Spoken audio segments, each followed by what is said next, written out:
Hello good morning students. आज जो हम टॉपिक पढ़ने वाले हैं that is online merchandise models from customer perspectives. The online consumer aspects quality, convenience, value, low price and control. जो भी हमारे पास कंज्यूमर है, कंज्यूमर कौन है? जो आपका प्रोडक्ट को यूज़ करने वाला है। वो हमेशा क्या चीज़ें चाहता है? जब भी कोई प्रोडक्ट वो परचेज़ करना चाहते हैं ऑनलाइन, तो वो क्या चाहता है कि वो क्वालिटी प्रोडक्ट उसको मिले कन्वीनियंटली, यानी उसके डोर स्टेप तक उसको वो प्रोडक्ट मिले। वो उसको उसकी वैल्यू, यानी कि वो जो प्रोडक्ट परचेज़ कर रहा है उसको वैल्यू फॉर मनी जितना वो दे रहा है उतना उसको प्रोडक्ट उतना अच्छा भी मिले, लो प्राइस पे मिले, राइट। तो ये सारी चीज़ें एक ऑनलाइन कंज्यूमर चाहता है।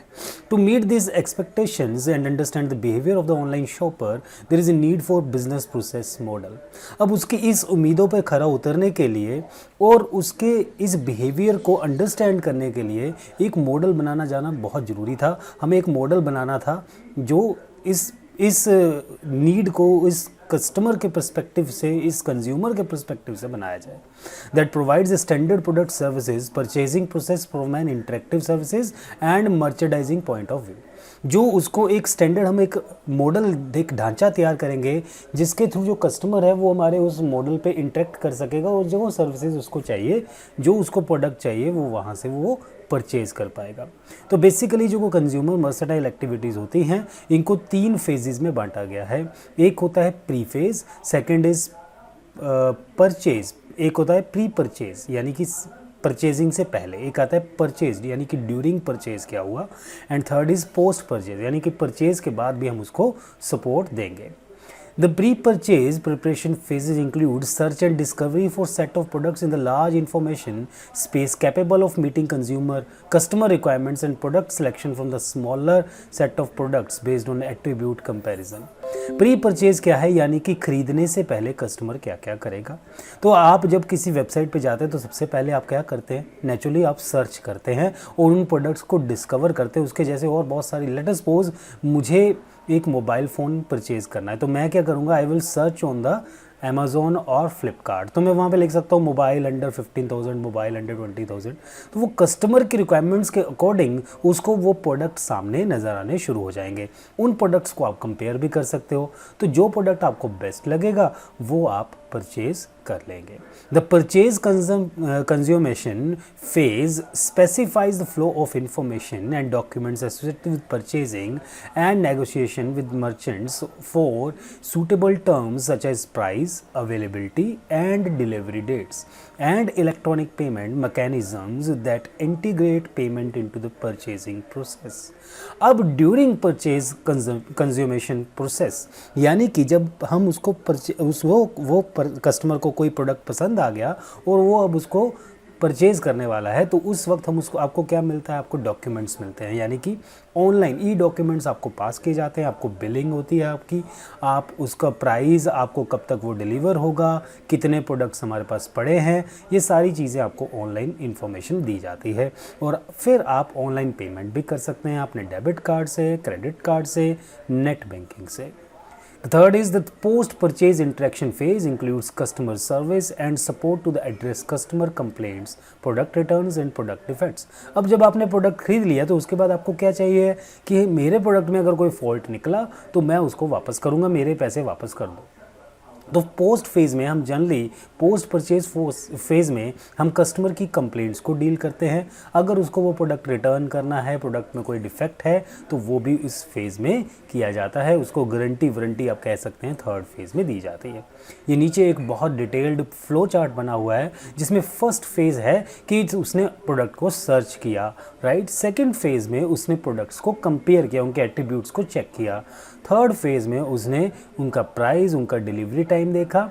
फोर्थ फेज़ में उसने प्लेसमेंट की, ऑर्डर प्लेस किया। फिफ्थ में उसकी ऑथराइजेशन हुई पेमेंट की कि सही जगह से पैसे दी गई, कोई फ्रॉड पेमेंट तो नहीं हो रही है। देन उसको रिसीट दी गई प्रोडक्ट की, राइट, जो भी उसने परचेज़ किया उसकी रिसीट उसको दी जाएगी, उसकी रसीद उसको दे दी जाएगी। कस्टमर सर्विस एंड सपोर्ट, अगर उसको इतने दिन में, कुछ सेट डेज़ में उसको प्रोडक्ट पसंद नहीं आता, so if there is any refundable policy, तो वो अपना प्रोडक्ट रिटर्न कर सकता है, जिसको हम पोस्ट परचेज इंटरेक्शन भी कहते हैं।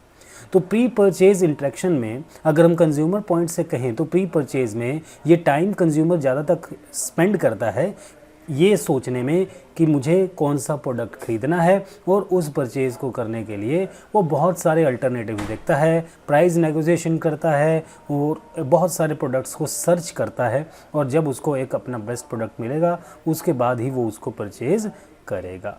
अब इस केस में कंज्यूमर्स अलग अलग टाइप के हो सकते हैं। इम्पल्सिव बायर्स हो सकते हैं। क्वेश्चन आ सकता है आपको पेपर में, इम्पल्सिव बायर्स क्या होते हैं?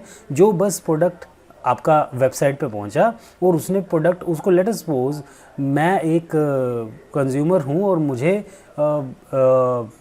लेट अस सपोज एक वॉच लेनी है, और मेरे माइंड में ऐसा कुछ नहीं है कि वॉच कैसी लेनी है या बहुत कंपेयर करके स्मार्ट वॉच, और मुझे सिर्फ एक वॉच लेनी है फॉर द टाइमिंग 500 से 600 रुपये में, राइट। अब मैं इम्पल्सिव बेयर हूँ, क्योंकि मैं जैसे ही मुझे आपकी वेबसाइट पे वो वॉच दिख जाएगी तो मैं उसी वक्त उस प्रोडक्ट को ऑर्डर कर दूँगा।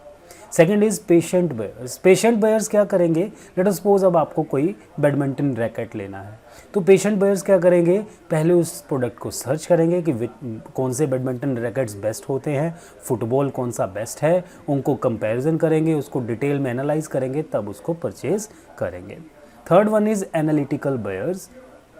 एनालिटिकल बायर्स भी एक तरह के सर्चिंग में ही यूज़ करते हैं, कंपैरिजन्स ही करते हैं, लेकिन ये पहले रिसर्च बड़ी करते हैं। ये एक ही वेबसाइट पे सर्च नहीं करेंगे, लाइक एक ही अमेज़ॉन पे ही सारा डिटेल नहीं रखेंगे, ये फ्लिपकार्ट, स्नैपडील और बहुत सारी वेबसाइट्स पे कंपेयर करेंगे, ऑनलाइन उनकी वेबसाइट पे जाके चेक करेंगे, मतलब they are going into the deep research, product की डिस्क्रिप्शंस पढ़ेंगे, तो ये एनालिटिकल बायर्स कहलाते हैं।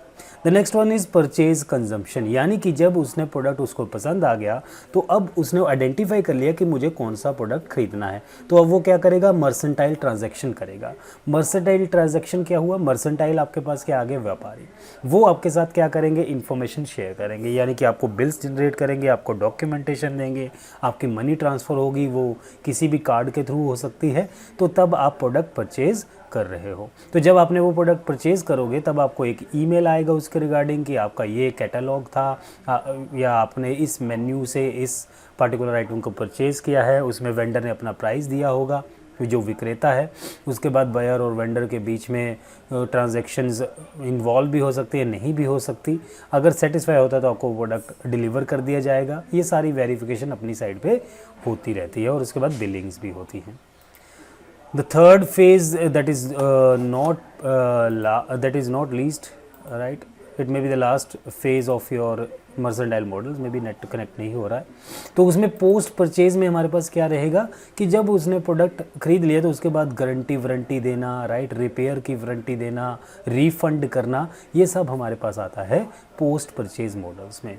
होप सो आपको ये समझ आया होगा। कोई क्वेरीज होंगी तो you can send your queries on Zoom app or WhatsApp me, and you will get a link to this page in the description given below. Thank you very much.